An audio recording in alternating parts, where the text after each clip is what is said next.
आज किचनमध्ये आपल्या सर्वांचं स्वागत आहे। आज हा सुंदरसा आपण पराठा करणार आहेत। याचा रंग पहा, याचा खरपूस कलर पहा आणि याचा सॉफ्टनेस पहा, एकदम अप्रतिम लागतो।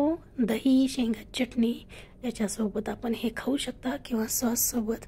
आज हा पराठा आपण करणार आहेत। याच्यात आपण एक्स्ट्रा स्पाइसेस किंवा एक्स्ट्रा मसाले काही घालणार नाहीत। नॅचरल आपल्याला हा पराठा लागेल, नॅचरल थिंगचा फ्लेवर येईल अशा पद्धतीने आपण हा पराठा करणार आहेत। चला तर चालू करूयात। या ठिकाणी मी अर्धा किलो फ्लावर घेतला आहे, गोबी घेतला आहे। त्याला व्यवस्थित आपण धुवून घेतलेला आहे आणि त्याला असं खिसणीवर आपण खिसून घेणार आहेत। मोठ्या साईजचा जरी असलं तरी चालेल। आता हा उरलेला खिसता येत नाही हा फ्लावर, म्हणून आपण याला मिक्सरच्या एका जारमध्ये घालणार आहेत आणि याची पेस्ट बनवून घेणार आहेत। आता याच्यासोबतच आपण एक 5-6 हिरव्या मिरच्या घालणार आहेत। या ठिकाणी हिरव्याच मिरच्या घाला, लाल मिरची घालू नका। आपल्याला कलर हा असा एकदम सोबर कलर असा ठेवायचा आहे। हे पहा, आपण मिक्सरमधून याची पेस्ट काढून घेतली। एक कढई ठेवली। आता या कढईमध्ये थोडंसं तेल घालून अगोदर हे आपण जी हिरवी मिरची आहे त्याचा ठसका कमी करायचा आहे आपल्याला। त्याच्यामुळे ही थोडीशी आपण भाजून घेणार आहे। त्याच्यामध्ये कढईमध्ये थोडेसे कलर चेंज केला की याच्यामध्ये थोडं 1 चम्मच आपण अद्रक लसूणची पेस्ट घालणार आहे। या ठिकाणी तुम्ही चॉपिंग किंवा ग्रेट केलेला अद्रक लसूणही घालू शकता। याच्यामध्ये जो आपण फ्लावर किसलेला होता तो घालून छानसे याला आपण शिजवून देणार आहेत। आणि तोपर्यंत त्याच मोठ्या परातीमध्ये आपण एक बटाटा घेतला आहे, त्याला उकडून घेतला आहे, त्यालाही मॅश करून घेणार आहे।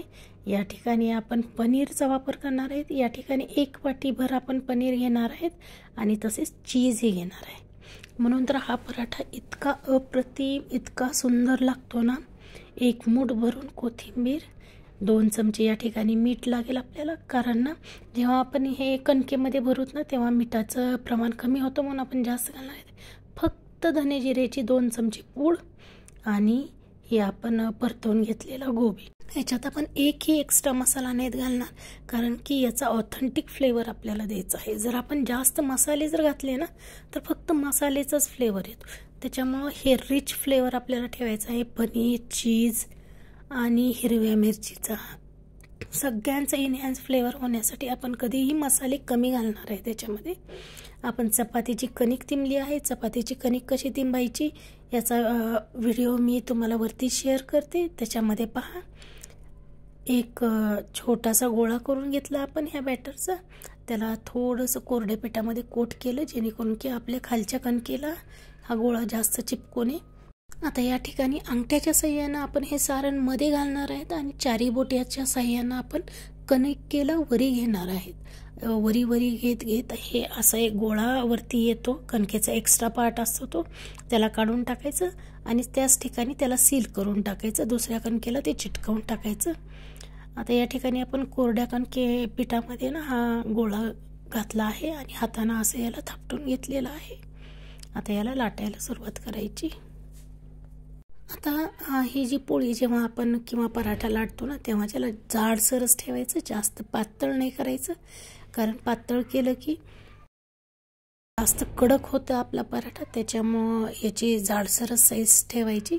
आता ही आपली ऑलमोस्ट पराठा होत आला आहे। एकदा फ्लिप मारूत आणि चौकडून एकदा आपण लाटून घेऊत। हा आपला पराठा रेडी आहे। दोन्ही साईडनं व्यवस्थित फुगतो, खूप सुंदर लागतो हा पराठा। आता इकडे तवा गरम करायला आपण ठेवला होता, आता याला शेकून घेऊत आपण। हा चीजी पराठा नक्की बनवा, आपल्या घरातल्या सर्वांना खूप आवडेल। आपल्या चॅनलला लाईक, शेअर आणि सबस्क्राईब करायला विसरू नका। याच्यावर आता आपण थोडंसं तूप लावून घेऊत। 1 चमचा आपण याच्यावर तूप लावणार आहेत। तुम्ही वाटलंच तर बटरही लावू शकता। आणि हा सुंदरसा पराठा खरपूस भाजून घेऊन आपण खायला एकदम रेडी असा गरम पराठा, थोडंसं लोणचं, दही शेंगाची चटणी, थोडासा सॉस किंवा चायनीज कुठलाही सॉस अप्रतिम लागतो। हे पहा किती छान याला भाजण्यात आलेलं आहे, एकदम खरपूस झालेला आहे आपला पराठा। आपल्या चॅनलला लाईक, शेअर, सबस्क्राईब करायला विसरू नका। हा पराठा किती मऊ झाला आहे मी तुम्हाला दाखवते।